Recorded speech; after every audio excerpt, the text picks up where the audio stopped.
안녕하세요. 네, 오늘 저희가 함께 볼 자료들 바로 미국의 월배당 ETF들인데요. 특히 JEPI, JEPQ, QILD, XYLD 요즘 정말 관심들 많으시죠? 그래서 오늘은 이 ETF들의 그 매력적인 배당률부터 많은 분들이 궁금해하시는 10억 만들기 시뮬레이션 그 의미는 뭔지, 또 핵심 전략인 커버드 콜 이게 뭔지, 장단점은 어떤지, 그리고 요즘 아주 뜨거운 감자죠. 세금 문제까지 당신이 꼭 아셔야 할 핵심 정보만 쏙쏙 뽑아서 네, 한번 깊이 파헤쳐 보겠습니다. 당신의 투자 지식을 한 단계 업그레이드하는 시간이 될 겁니다. 자, 그럼 바로 시작해 볼까요? 역시 뭐니 해도 가장 눈길을 끄는 건 매달 정말 따박따박 들어오는 그 높은 배당률인 것 같아요. 자료를 보니까 JEPI는 연 10.6%, JEPQ는 10에서 12%, 또 XYLD는 10에서 11% 정도? 어우, 상당하네요. QILD는 심지어 시뮬레이션에서는 연 12.8%. 와, 이런 높은 수익률로 가정을 했더라고요. 네, 맞아요. 그 점이 정말 핵심이죠. 근데 이게 단순히 배당률만 높다고 끝나는 게 아니고요. 이 배당금을 다시 투자하고 또 매달 꾸준히 돈을 더 넣을 때 그 복리의 마법이 시작되는 거거든요. 예를 들어서 JEPI에 1억 원을 딱 넣고 매달 100만 원씩 꾸준히 추가 투자를 하면서 배당금도 재투자한다. 그러면 10억 원 목표 달성까지 대략 한 16년에서 19년, 그 정도 걸릴 수 있다 이렇게 예측하더라고요. 16년에서 19년. 와, 근데 QILD는 같은 조건에서 약 14년. 이게 더 빨라 보이는데요. 여기엔 뭔가 다른 의미가 있을까요? 네, 맞아요. 시뮬레이션 숫자만 보면 QILD가 제일 빠르긴 했죠. 근데 이제 다른 자료들을 보면 QILD는 아시다시피 나스닥 기반이라 변동성이 좀 크잖아요. 그래서 배당 재투자를 만약에 안 한다. 그러면 원금 손실 가능성까지 있다. 이렇게 지적을 하기도 해요. 그러니까 높은 잠재 수익률만큼 리스크 더 크다. 뭐 이런 걸 보여주는 결과라고 할 수 있겠죠. 반면에 XYLD 같은 경우는 매달 50만 원씩 추가 투자했을 때 약 25년이 걸린다고 나왔는데 이건 아무래도 S&P 500 기반이니까 상대적으로 좀 안정성을 추구하는 그런 성향을 반영한다고 볼 수 있고요. 그리고 여러 ETF에 분산 투자하는 시뮬레이션도 있었죠. QILD, JPI, SCHD 각각 1억 넣고 월 100만 원 추가하는 거예요. 그 경우에는 10년 뒤에 약 9억 6,800만 원, 거의 10억 가까이 되던데요. 여기에 SCHD가 포함된 걸 보면 단순히 월배당만 높은 게 아니라 그 배당 성장이나 주가 상승까지 고려한 그런 분산 전략의 예시로 볼 수 있겠네요. 아, 그렇군요. 결국에는 꾸준한 재투자, 그리고 추가 납입. 이게 복리 효과의 핵심이다. 이 말씀이시네요. 그럼 이 높은 배당금은 도대체 어디서 나오는 걸까요? 커버드 콜 전력 덕분이라고 하던데요. 네, 정확히 보셨습니다. 이걸 좀 쉽게 설명하면요. 내가 가지고 있는 주식을 담보로 잡는 거예요. 그리고 다른 투자자한테 미래의 특정 시점에 특정 가격으로 이 주식을 살 수 있는 권리, 즉 콜옵션을 파는 거죠.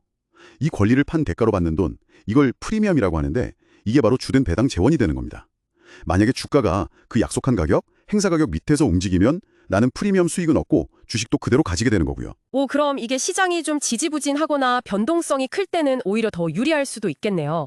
자료에서도 변동성이 커지면 옵션 프리미엄이 더 높아져서 배당이 늘 수도 있다. 이런 언급이 있었거든요. 맞습니다. 그게 커버드콜 전략의 또 다른 매력이죠. 하지만 세상에 공짜 점심은 없다고 하잖아요. 단점도 분명히 있습니다. 주가가 만약에 그 약속한 가격 이상으로 확 올라버리면 내 주식을 그 약속된 가격에 넘겨줘야 해요. 그러니까 주가 상승으로 얻을 수 있는 큰 수익, 즉 시세 차익이죠. 그게 제한된다는 겁니다. 장기적으로 봤을 때는 기초자산의 가격 상승분을 온전히 다 누리기는 좀 어렵다. 이런 한계가 있는 거죠. 아까 QILD가 배당제 투자 안 하면 원금 손실 가능성도 있다고 말씀드렸는데 이게 다 이런 이유 때문입니다. 그렇군요. 높은 배당에는 수익률 상한선이라는 어떻게 보면 대가가 따르는 거네요. 그럼 투자할 때 또 어떤 점들을 좀 주의 깊게 봐야 할까요? 아까 잠깐 말씀하신 변동성 차이, 이것도 있겠고요. 네, 그렇죠. QILD랑 JPQ는 나스닥 100지수를 따라가니까 아무래도 기술주 비중이 높아서 변동성이 상대적으로 좀 클 수 있죠. 실제로 2025년 들어서는 QILD가 S&P 500 기반인 XYLD보다 성과가 좀 부진했다 이런 분석도 있었고요. 반면에 XYLD나 JEPI는 S&P 500 대응주 중심이니까 상대적으로는 좀 안정적인 편이라고 볼 수 있습니다. 이건 당신의 투자 성향이나 시장 전망에 따라서 선택이 달라질 수 있는 부분이고요. 그리고 정말 중요한 문제, 바로 세금입니다. 요즘 899조 보복세 법안 이런 얘기가 나오던데 이건 뭔가요? 네, 이 부분이 현재 투자자분들한테는 아주 큰 관심사 중 하나일 겁니다. 자료에 따르면요, 이 법안은 미국 외에 있는 외국인 투자자에게 부과하는 배당소득세 원천징수 세율 있잖아요. 이걸 현재 15%에서 최대 35%까지 단계적으로 인상할 수 있다. 이런 내용을 담고 있다고 합니다. 보복세라는 이름은 아마 국제적인 금융이나 무역 관련 이슈랑 연관성을 좀 암시하는 걸 수도 있는데 저희가 주목할 건 이게 당신의 실제 수령하는 배당금에 미칠 직접적인 영향이죠. 35%요? 와, 만약 그렇게 오르면 정말 큰 변화인데요? 구체적인 예시 같은 것도 있었죠. 그렇습니다. 예를 들어 JEPI에 5억 원을 투자했다 가정했을 때 월 실수령 배당금이 이 세금 인상 하나만으로 약 23%가 줄어든대요. 금액으로 따지면 월 89만 원 정도나 차이가 날 수 있다. 이런 계산이 제시됐죠. 자료에서는 상원 통과 가능성을 한 70% 이상으로 꽤 높게 보고 2020년 시행 가능성까지 언급하고 있더라고요. 물론 이게 뭐 법안이 통과될지 최종 세율이 어떻게 될지는 아직 확정된 건 아닙니다만 잠재적인 위험 요인인 건 분명해 보입니다. 그 외에 XYRD 같은 경우는 연 0.6%의 운용보수, 이것도 다소 좀 높다는 점이 고려 사양으로 꼽혔고요.